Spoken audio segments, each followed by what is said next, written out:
agree. Interesting. Jumping into another thing that I tasked these three gentlemen with right before, about a couple hours before the show. They don't have much time to prep for this. I gave each of them a head coach.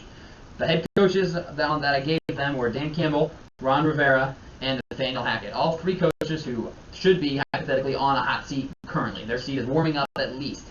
And I wanted them to each defend one of them and to each go against one of them. Tell me why they should be fired and then tell me why they shouldn't be fired, or vice versa, however you want to start. Who wants to go first? Someone go first. I'll start. Sage. Sage is starting with. I gave Sage Dan Campbell because he's a huge Lions fan. He's a big Ravens fan. That 7 seeds look a little rough. Yeah, That's not looking like- great. yeah. They are 1-4 currently with the worst defense in the NFL. Yeah. They just lost 29-0 to the New England Patriots. By the way, Steve, you're welcome for that. Yeah, getting you to switch over to them was the right call. I was talking to Nate Yeah. too. This is what, because I think last week I picked every single game first. Mhm. Yeah, So you I did. didn't get like the Yeah, Get true. the I didn't now. get like the stat that you had stored, the stat Sage Yeah, had that's stored. true. I just had what I kind of was thinking. So after I remembered Rashad Penny went for like 800 yards, Yeah, so I was exactly. like, oh, Oh, yeah, yeah. that's Oh, all yeah. New England can do is run the ball. Yes. So I'm Well, Bailey's happy. We'll talk about them when we get into picks. Sage, defend and then fire Alright, Dan so Campbell. Dan Campbell first. I'm gonna fire him. Okay. All right. This man, he talks so much. He talks so much about we are a team. We want to win. This is all we want to do, right? He's a player's coach, and it's not translating. I mean, last year they won how many? Four games? 4 games, maybe? Yeah, something like that. Yeah. Not many. Yeah, Not many at all. Second overall pick. Yeah. And it does.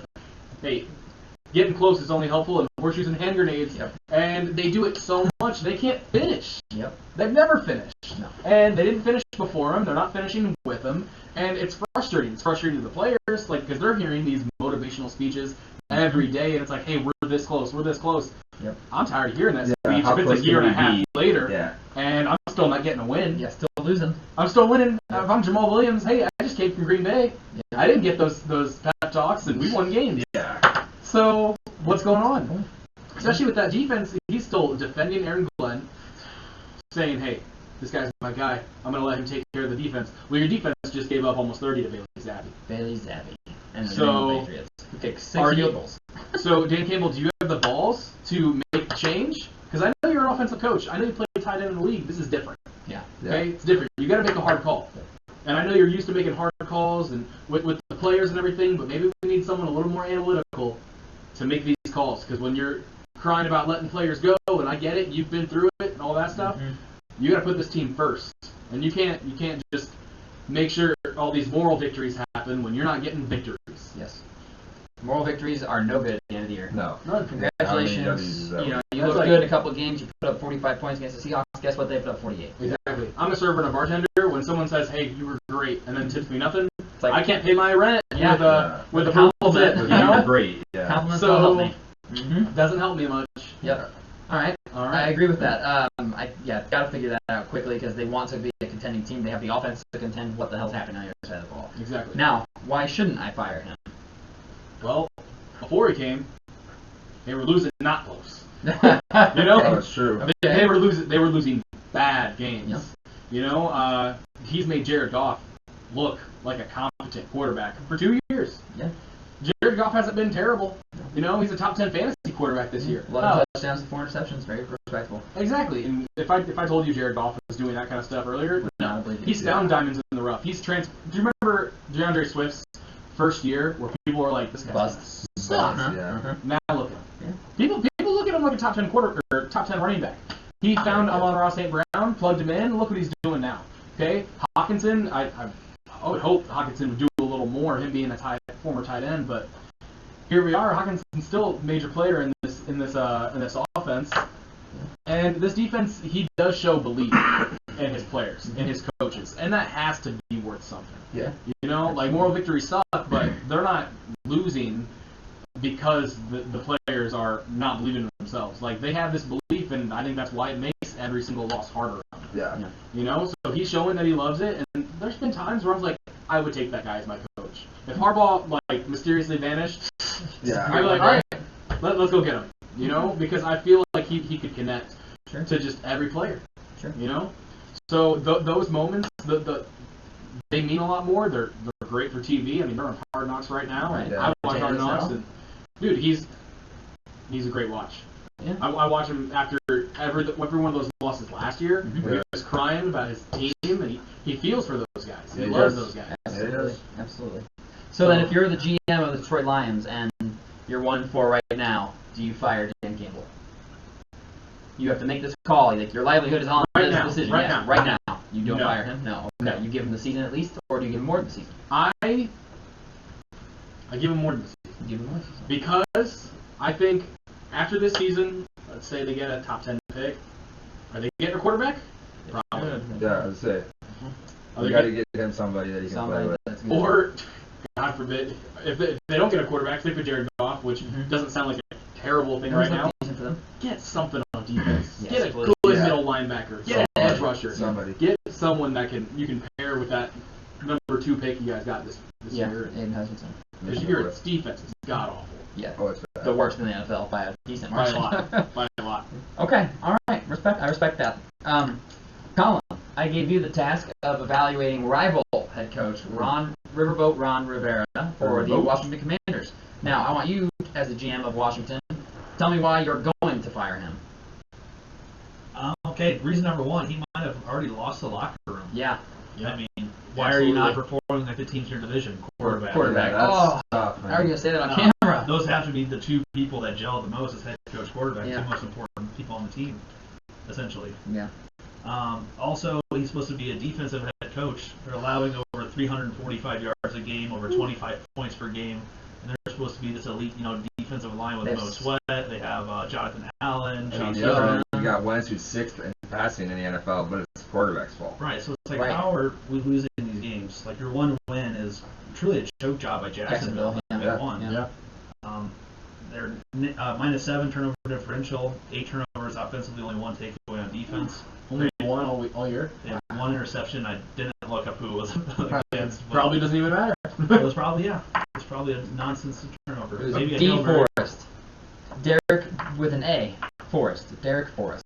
Derek Forrest with an A. No That's clue who gross. that guy Who is was at that all. against? If I had to guess, I'm geez. going to say it was against Lawrence. I but- honestly don't Probably know. I against have to look at it. I Jacksonville. just looked up the numbers, yeah. Probably against Jacksonville. I haven't looked up their penalty situation, but based off their turnovers and decision making and points allowed per game, they just seem very technique and disciplined, especially on what's supposed to be expertise Yeah. of this Mhm. defense. So that's why I'm probably going to fire him if I'm the GM. I don't really know if I would keep him. I really don't have much of an argument other than you maybe stick it out for the end of the season and Yeah. see what you have, because you might have a Yeah. change at quarterback at the end of the season also. Yeah. So maybe you just wait and hold on to him, because I don't know who takes over at his spot. Yeah, No. it's not a great position to be in because I agree. And It's if like I'm Washington, I probably, the Cut them best thing loose. that could happen is, Snyder's forced to sell the team, and you just clean house. Yeah. Yeah, And, clean house. clean Yeah, it out. seriously. Get a young But- quarterback and I think when I was looking at these coaches, I gave Sage the hardest. I gave Colin the easiest to fire. Probably gave Sage the hardest to fire. Maybe Addison. I gave you Nathaniel Hackett of the Denver Broncos, who's also going to be a tough call, I think, because Yeah. he's new. That's the hardest part of it, in my opinion, is that he's a first-year head coach. What are you doing with Nathaniel Hackett? Why would you fire him right now? well, to fire him right now, he doesn't look ready. It looks like it was maybe a little bit too soon for him to get this coaching opportunity. It maybe was something with the fact that he had a great quarterback and that was the offense that he was running. So it even looks better for him. But in some big moments and some big decisions, it seems like he always makes the wrong one. Week 1, kick the super long field goal, you lose because of it. Now this last week in overtime against the Colts, yes, I understand the field goal puts you an opportunity to tie. You don't want to tie. There's still about 2.5 minutes left. That's enough time in overtime for the ball to go back and forth, especially since people are willing to punt because they don't want you to score. I feel like they almost had to take the points there, or at least run the ball on 3rd down and then try to pass again on 4th. It just seems like anytime there's a big opportunity, he ends up making the wrong one, Makes or the the wrong team decision. doesn't perform the way he needs, so it looks like it's the wrong one. Because of Yeah. course, if they score, everyone's saying genius. Right. But you lost because of a decision to go for it on 4th, and I understand Russ did have, what's his name, KJ something? KJ Hamler. KJ Yeah, Hamler. wide open Yeah, to the that's right. bad. He's looking at Sutton. Understandably so, though. You know what I mean? It's his number one. It's his guy. But was a forced throw.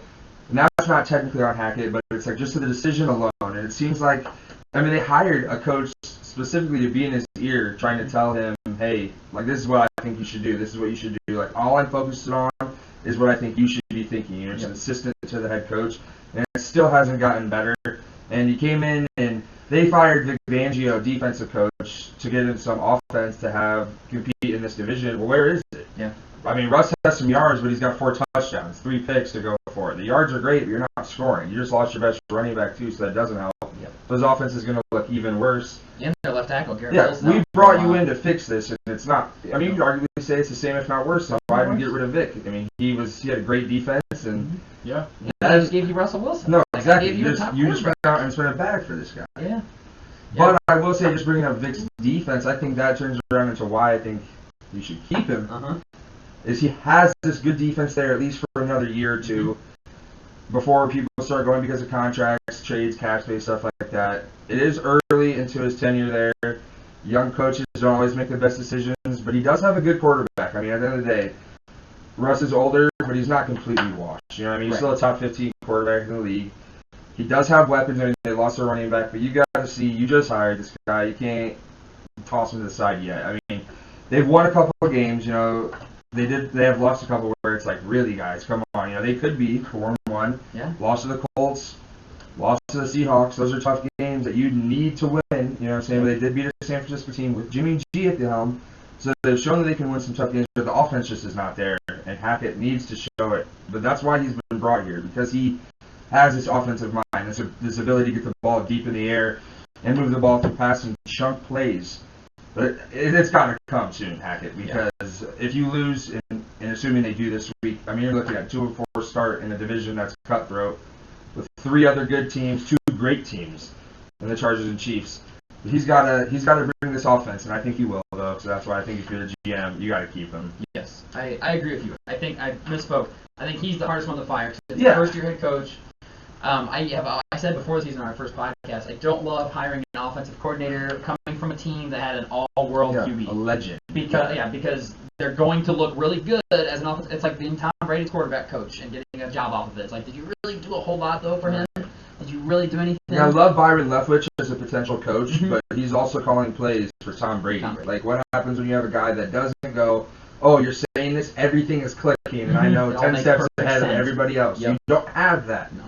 with the next quarterback. Yeah. But they do have Russ there, though. Right. So, Which I will say, on that last play, Russ, Dan Orlovsky broke it down nicely. He said, like, as soon as he should, like, that's Russ's fault, that play, because you've got a zone beater on the left and a man beater on the right. As soon as he saw man, which obviously I'm a quarterback from the couch. yeah, exactly. Yeah, as soon as he sees man, KJ Hamler's got to be his read. But instead he stays locked on Cortland Sutton, who's being covered by Stephon Gilmore. It doesn't work out in the end. They lose the game. What were you going to say, Colin, before I cut you off? Oh, the one success story of that is Dable. Yeah, I know. Yeah, He's that's true. I mean, Danny Dimes is... Went from Josh Allen to Danny Dimes, and I mean, Danny Dimes' numbers are arguable bad. that Dable was the one that changed around Josh Allen, though. Yeah. Yeah, seriously. Josh Allen still looks really good without him. But Yes. yes, I see what you're saying. He might have There's a turned big him development around. period. Yes, agreed. Yeah. Well, I gave you 3 coaches because I had a coach that I'm going to talk about that will probably surprise all of you. It's not Josh McDaniels, although he probably should Yeah, be fired. seriously. I want to talk about Zach Taylor, head coach for the Cincinnati Bengals. Yep. I want to talk about him. Let's do it. As a head coach, coming in with this season's numbers included, he's 18-35-1. Before last season, he was, let me do some quick math, he only had 6 wins. No. He only had 6 wins out of 2 or 3 seasons as the Bengals head coach. Yes, the team wasn't great, but he only had 6 wins. That's not good. No. Now, the reason, like last year, yes, he went to the Super Bowl. They just gave him an extension. So let's look at the numbers a little bit. Last year, the Bengals went 10-7. As an offense, they had 6,145 yards, 54 touchdowns, 460 points. They averaged 27 points a game. Who did he lose on offense? Nobody, other than C.J. Uzomah. Yeah. He's not. I like C.J. Uzomah as a decent tight end. And some Nothing linemen that spectacular. everyone said were terrible. Yeah, he lost a bad O-lineman, and he brought in Lyle Collins, who's a good right tackle, Alex Kappa, who was a great guard for the Bucs, and Ted Karras. All 3 of them are starters now. They only lost C.J. Uzomah and some bad offensive linemen. This year, they're currently 2-3, on pace for a 7-10 record. They have 1,678 yards, puts them on pace for 5,000 yards, or 5,700 yards, so 400 less offensive yards. On pace for 37 touchdowns, which is 17 touchdowns less. Yeah.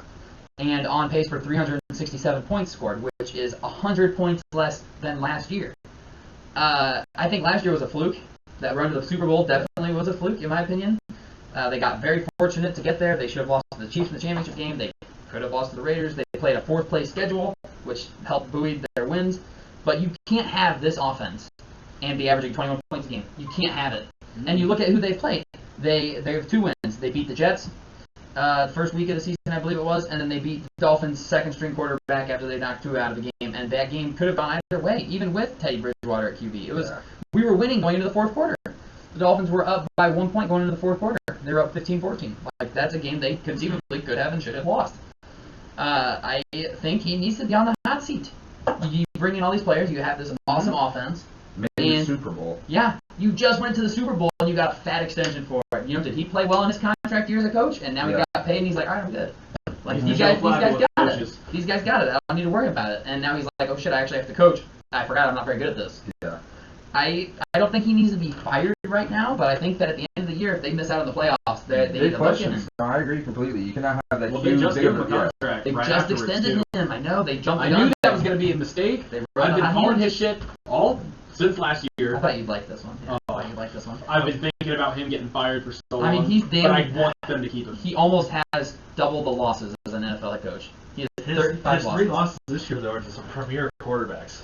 Let's hear him. Mitch Trubisky, Cooper Rush, Yep. and then Lamar Jackson. Okay, we have I one mean, and still, yeah. yeah, one genuine Pretty good good. quarterback.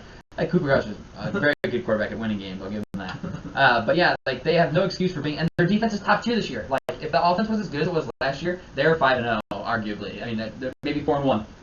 5-0, 4-1. If the offense was anything close to as good as it was last year, and it's very bad this year, and it's the same personnel. What's happening? You have a better exactly. offensive line this year. Less sacks allowed. What's going on? Even losing Zuma. Yeah, TJ Uzama, whatever. They got Hayden Hurst this year. Yeah, they even upgraded. He's probably lesser blocking, but definitely yeah, a but better better receiver receiver. for sure. Yeah, Jamar Chase has been underwhelming this year so far. I mean, he's not been bad by any means, but through 5 games, he's only got 340 yards and 2 touchdowns. That's not the Jamar Chase of last year. He was averaging close to 100 yards a game Actually, last year. since last year, T. Higgins has been outproducing Jamar Chase. Yeah, I will say Chase is number 1 for like the receiving stats right here, but I mean, yeah, it's probably close at least. Yeah, Higgins is going to get a bag. Higgins Hopefully is going to it's get from the paid. Bears. Higgins is going to get He's paid. gonna get paid. But yeah, that's my my coach that I am looking at look across. Like I don't know, man. Maybe we move on from him at the end of the year. So that was just something I decided I tasked them with at the end of, or just a couple hours ago. I wanted to hear their thoughts, and I like it. That's fun. I want to keep an eye on those coaches because I think any of them could get the